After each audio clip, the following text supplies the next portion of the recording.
Salam damai dan sejahtera bagi kita semua. Ada sebuah skandal penting yang dilakukan Paus Fransiskus beberapa hari yang lalu di Vatikan, meski gaungnya tidak seheboh deklarasi sesat Fiducia Supplicans. Pada tanggal 10 Januari 2024, Paus Fransiskus menerima sekelompok komunis yang sedang berupaya membangun dialog antara kaum sosialis Marxis dengan orang-orang Kristen. Dalam sambutannya, Paus Fransiskus mendukung dan mendorong upaya kelompok tersebut dengan mengatakan, "Jangan mundur, jangan menyerah, tetaplah bermimpi tentang dunia yang lebih baik." Dukungan Paus Fransiskus terhadap upaya dialog dengan kaum komunis ini tentu saja menimbulkan tanda tanya besar bagi banyak orang Katolik, terutama kaum tradisionalis. Paus Pius XI dalam Divini Redemptoris sudah mengatakan, komunisme secara intrinsik salah, dan tidak seorang pun yang ingin menyelamatkan peradaban Kristen boleh bekerja sama dengannya dalam upaya apapun. Mereka yang membiarkan dirinya ditipu untuk memberikan bantuan demi kemenangan komunisme di negerinya sendiri akan menjadi korban pertama dari kesalahannya. Jadi posisi Gereja Katolik terhadap komunisme sudah sangat jelas.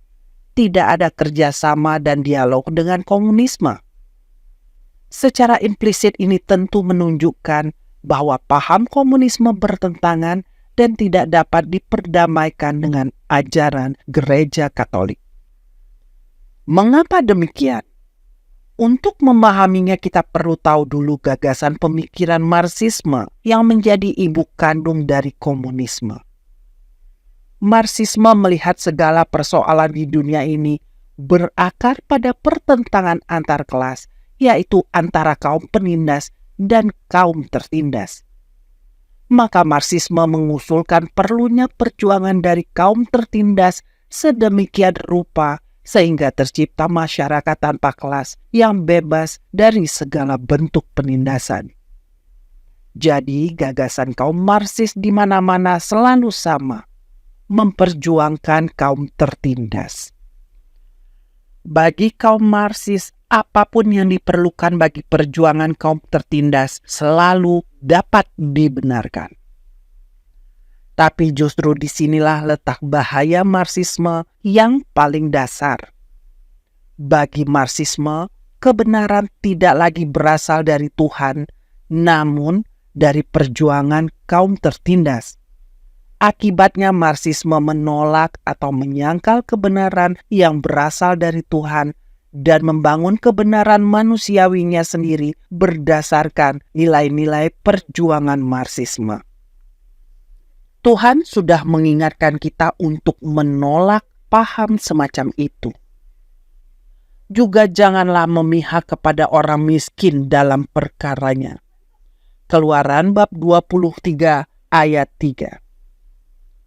Tuhan sudah melarang kita untuk mengabaikan hukum dan kebenaran Tuhan dengan dalih membela kaum miskin atau tertindas.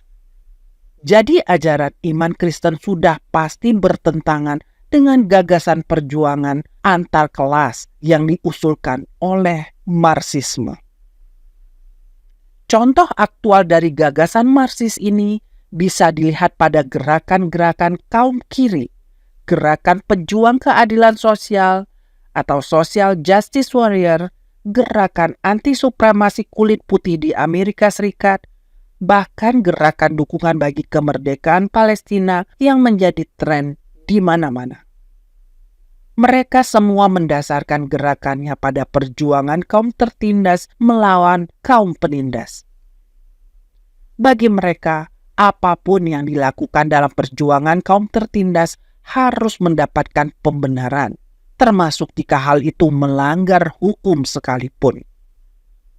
Lalu bagaimana dengan komunisme? Seperti yang kami katakan tadi, tujuan Marxisme adalah menciptakan masyarakat tanpa kelas. Nah, komunisme adalah kendaraan politik yang digunakan untuk mewujudkan cita-cita itu. Dalam prakteknya, komunisme ini harus diwujudkan melalui sistem pemerintahan yang bersifat totaliter dan berada di atas segalanya, termasuk agama. Singkatnya, ajaran Gereja Katolik yang mencita-citakan datangnya kerajaan Allah di bumi dengan Kristus sebagai Raja tentu bertentangan dengan gagasan komunisme yang ingin membangun pemerintahan totaliter dan menolak segala bentuk otoritas lain. Itu sebabnya Paus Pius XI melarang siapapun bekerja sama termasuk berdialog dengan komunisme dalam hal apapun. Secara intrinsik, ajaran Gereja Katolik memang bertentangan dengan komunisme dan keduanya juga memiliki agenda yang saling berlawanan. Gereja Katolik ingin membangun kerajaan Allah di bumi, sementara komunisme ingin menolaknya. Paus Fransiskus berpesan pada kelompok komunis, tetaplah bermimpi tentang dunia yang lebih baik. Ini omong kosong. Dunia yang lebih baik hanya dapat ditawarkan oleh Gereja Katolik, yaitu kerajaan Allah dengan Kristus sebagai rajanya. Dengan demikian, dukungan Paus Fransiskus terhadap upaya dialog dengan kelompok komunis adalah sebuah bentuk pengkhianatan bagi rencana Tuhan untuk menghadirkan kerajaan Allah di bumi. Itu pengkhianatan terhadap Kristus Raja. Sayang sekali para uskup tampaknya masih sibuk dengan kontroversi deklarasi Fiducia Supplicans sehingga skandal berbahaya ini terluput dari perhatian. Terima kasih atas perhatian Anda. Viva Cristo Rey.